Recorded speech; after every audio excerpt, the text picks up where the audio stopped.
Right, ఇక 4వ రోజు తెలంగాణ అసెంబ్లీ సమావేశాలు జరుగుతున్నాయి. లైవ్ లో చూద్దాం. రాష్ట్రం కానీ ఇల్లు కానీ చాలా సుభిక్షంగా ఉంటుందనేది జగమెరిగిన సత్యం.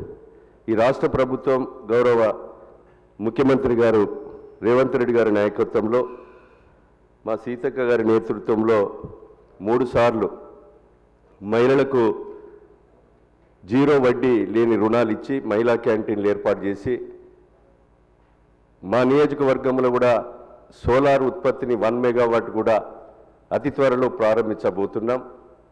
1 మెగావాట్ ఆర్థిక ఆదాయం 6 కోట్ల రూపాయల విలువతో ఈరోజు మహిళలు ఆర్థికంగా పరిపుష్టి చెందడమే కాకుండా బలోపేతమయ్యటానికి అవకాశాలున్నాయి. అధ్యక్ష, ఈరోజు బస్సులను కూడా ఓనర్లుగా చేయడం, పెట్రోల్ బంకులకు కూడా స్థలాలు కూడా కేటాయించి ఈరోజు మహిళలను మరి ఆర్థికంగా బలోపేతం చేయడమే కాకుండా మీ సేవా సెంటర్లు, ఇందిరమ్మ ఇండ్లు మహిళల పేరు మీదనే ఇవ్వడం, అదేవిధంగా ఈరోజు పాఠశాలలకు కూడా విద్యా కమిటీ చైర్మన్లుగా చేసి మహిళలతో సమ్మర్ హాలిడేస్లలో ఈరోజు స్కూల్ రిపేర్లను చేసి బలోపేతం చేయడం జరుగుతుంది. అధ్యక్ష, అదేవిధంగా ఈ చీరలు కూడా అర్బన్ ఏరియాలలో మీరు గతంలో ఇచ్చినటువంటి చీరలను చూస్తే బెదురు కట్టేది. అధ్యక్ష, టన్నుల కొద్దీ సూరత్ నుంచి తెచ్చి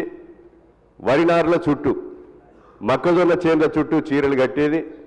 ఈ చీరలు సంతోషంగా ఏదైతే కార్మికులు నేసినటువంటి చీరలను తెచ్చి అందరూ కూడా 18 సంవత్సరాల నుంచి మరి వృద్ధుల వరకు కూడా చీరలు ఇవ్వడం జరిగింది. అర్బన్ ఏరియాలో ఈ సంక్రాంతి పండుగ వరకు చీరలు ఇచ్చే విధంగా గౌరవ మంత్రి గారు చొరవ తీసుకొని ఈ సంక్రాంతి పండుగకు మరి ఆ చీరలు అందజేయవలసిందిగా అర్బన్ ఏరియాలో మరి మంత్రి గారిని మీ ద్వారా విజ్ఞప్తి చేస్తున్నాం. అధ్యక్ష, అదేవిధంగా ఈరోజు డైరీ డెవలప్మెంట్ కానీ అన్ని రంగాలలో కూడా ఈరోజు పాయల శంకర్ చెప్పినట్టుగా హాస్టళ్లలో ఏదైతే కాంట్రాక్ట్ సిస్టమ్ కానీ వాళ్లకు మహిళలకే ఈరోజు కూరగాయల సప్లై కానీ ఏదైతే వాళ్ళ కాంట్రాక్ట్ సిస్టమ్ ఇస్తే నాణ్యతతో కూడినటువంటి కూరగాయలను సరుకులను అందించే విధంగా ఉంటుంది. అది కూడా ఆలోచన చేసి అమలు చేసే విధంగా చూడాలని కోరుతూ మరి ఈ యొక్క కార్మికుల సమస్య కూడా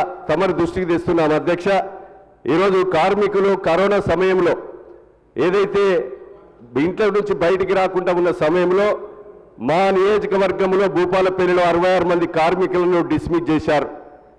వాళ్ళను డిస్మిస్ చేసినటువంటి కార్మికులను విధుల్లోకి తీసుకోవాల్సిందిగా తమరి ద్వారా మరి ఆర్థిక మంత్రి భట్టి గారిని మరి గౌరవ ముఖ్యమంత్రి గారికి నేను విజ్ఞప్తి చేస్తున్నాం. అధ్యక్ష, అదేవిధంగా ఏదైతే ఆరోగ్యం బాగలేక పారాలసిస్ వచ్చి యాక్సిడెంట్తో ఇబ్బంది పడి మంచంలో ఉన్నటువంటి కార్మికులకు కూడా ఏదైతే వాళ్లకు కొడుకులకు మరి అన్ఫిట్ చేసే విధంగా కూడా మరి చూడాలని కోరుతూ ఇన్కమ్ ట్యాక్స్ విధానం అధికారులకు లేదు, పై ఎన్నున్న అధికారులకు, కింద ఉన్నటువంటి అధికారులకు ఇన్కమ్ ట్యాక్స్ విధానాన్ని పెట్టారు. ఆ ఇన్కమ్ ట్యాక్స్ రద్దు చేసే విధంగా కేంద్ర ప్రభుత్వానికి మరి ఈరోజు ఇన్కమ్ ట్యాక్స్ రద్దు చేసే కొరకు కూడా ఈ రాష్ట్ర ప్రభుత్వం చొరవ చూపాలని మీ ద్వారా వారిని విజ్ఞప్తి చేస్తూ పేరు మార్పిడి విషయం కూడా దయతో దాన్ని కూడా అమలు చేసే విధంగా చూడాలని మాకు అవకాశం ఇచ్చినటువంటి మరి స్పీకర్ సార్కి మరోసారి ధన్యవాదాలు తెలియజేస్తున్నాం. అధ్యక్ష.